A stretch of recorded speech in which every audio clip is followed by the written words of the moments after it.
What I'm going to do today is a little bit different from the past.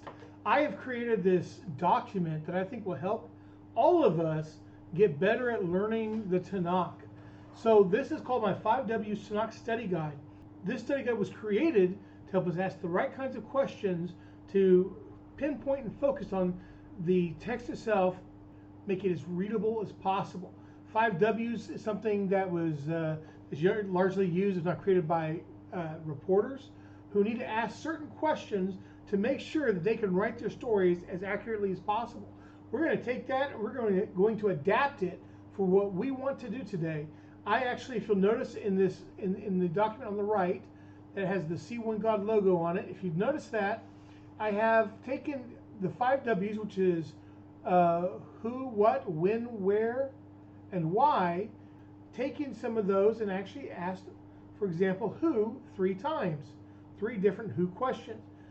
This might seem a little complex at first, but actually it's going to help you break down the verses much clearer, much cleaner, and it'll help you understand what's going on. Let's go ahead and get started. Today's text that we're going to deal with Genesis 1:26. That's right, Genesis 1:26. Why are we going to go there? Well, because it's probably pretty fun, it's interesting, and everybody can talk about it, and I think that some of you, will be surprised by some of the things that we're going to see in the text after going through and actually doing this exercise on this worksheet.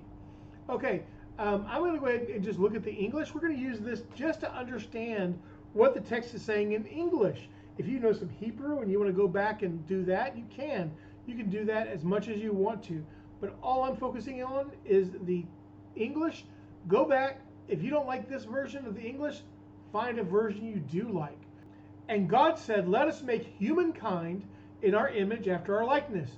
They shall rule the fish of the sea, the birds of the sky, the cattle, the whole earth, and all the creeping things that creep on earth. All right, let's go ahead and start breaking this down. Let's go to our document, the Tanach Study Guide, the 5W Study Guide here.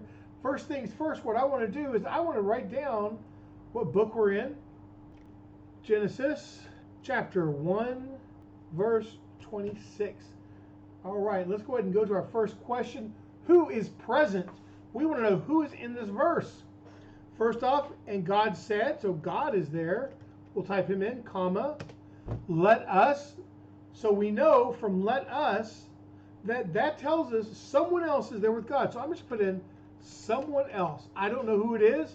The text has not told me who is there with God, but God is speaking to someone else or something else. And it says, let us, in our image, after our likeness. It's still talking about God and the someone else. They shall rule the fish of the sea, the birds of the sky, the cattle of the whole earth, and all the creepy things that creep on the earth. So no one else is mentioned here. All right, next question, very simple. Who is speaking? Well, it says right there, and God said. So God is speaking. And who is being spoken to? Well, the only other person present seems to be the someone else. So I'm going to write in there, someone else. Someone, not God. Why not God? Why can't we say why can't we say God is talking to himself? Well, there's nothing in the verse that says God is talking to himself, so he must be talking to someone else. What is the topic? The topic of this verse is creating humankind. What is said? What is being said? So this here, you can summarize what's being said. And I would just say something, God says to someone else, let's create man. He will have dominion over animals and possibly the world. And I put this question mark because there is to some extent, I'm not entirely sure. It does mean that he'll have dominion over the world, because everything seems to be about the creatures living in the earth. So it may be that not so much that we should rule over the earth, but maybe we should rule over those things that exist within the earth. But that's something we can talk about later, and maybe put that in our notes. We'll talk about our notes in just a little bit. What is the context? The context is, well, the verse we don't know. So if we're going to talk about the context of this we'd have to talk about the entire chapter. I want to just keep everything within the verse. I don't want to go beyond it. I'm going to write unknown. We'll be writing unknown a lot because we're just talking about what the verse tells us. Why are they speaking? Why are they speaking? Well, it looks like from the verse, God wants to make something, but he doesn't want to do it alone. Where is this conversation? Well, it doesn't tell us anything. It doesn't tell us where they are, so I'm going to write unknown. If you have read previous verses and later verses, you're going to know that this is on the 6th day. But let's keep the information to what the verse itself tells us. That is, currently, we don't know. So we're going to put in unknown. Now you're saying, okay, well, that's kind of ridiculous. I know.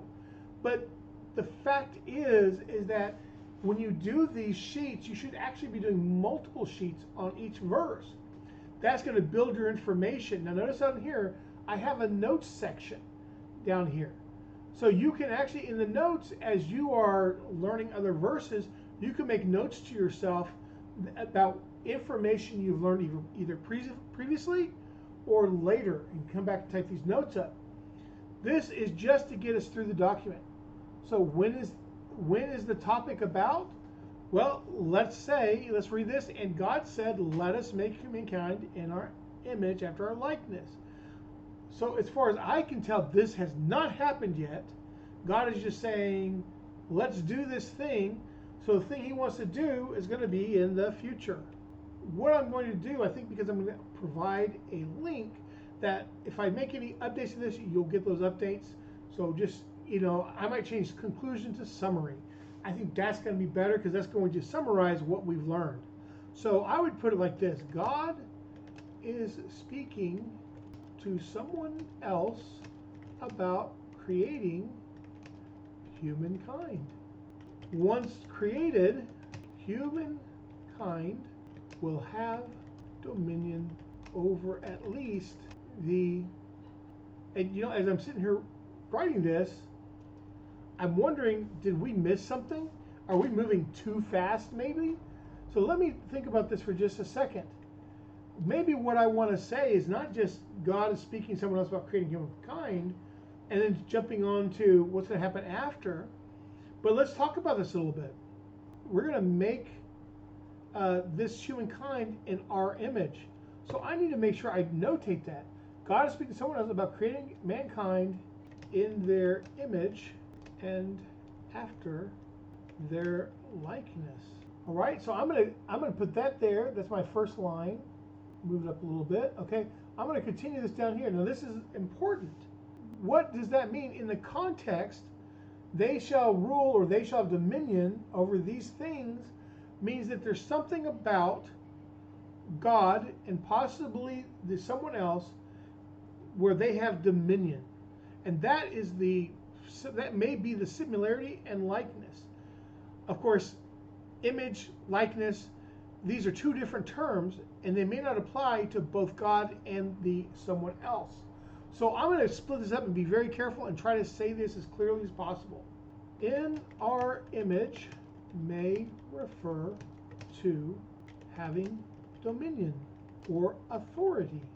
It could apply to one or both parties in the verse. So then we have to talk about likeness. Likeness, it has to be different. Image and likeness can't be the same thing. So likeness is going to refer to something. Let me think about it. Likeness is going to refer to humankind will be like one or both parties in some way. And I think that is going to be a good conclusion for us. But what do we understand from the text? What do we not understand from the text? That is what this is trying to zero in on. Now I'm going to write some notes down here, the notes section. And the reason why is because I'm feeling a little uncomfortable drawing too much of a conclusion up here. There are some things that I just don't know and that answers that I want to look for. So I might say something like missing information. The one thing I don't know is who's the someone else. So I'm going to write down here, who is the someone else? Next, I'm going to look down. No, what is the context? Let's see here. Where is this conversation? I don't know. When is this conversation? I don't know. Let's pretend we've gone through and done some of our studying, and I come to and I read Genesis 1:31 that this conversation is taking place on day 6. So I'll put in day 6 of creation, and I'll put over here Genesis 1:31, and so I've answered that question. So now I've given myself more information. It hasn't interfered with the rest of the text. The rest of the text is clear. I have everything as I wrote it. All right. Who is the someone else? Well, that will depend on your research. For example, as a Jew, my question is, am I looking for an answer that's Peshat, plain meaning of the text? So if I'm looking for the plain meaning of the text, I might say, well, based on my reading of the first 2 chapters of Genesis, my conclusion is that someone else is referring to Adamah, the ground. Adam's name, in fact, is Adam. Shares the root with the word ground, which is Adamah. So I'm going to say that, and we don't have to get into that. I have a video on this topic. You can take a look at that video if you want more information.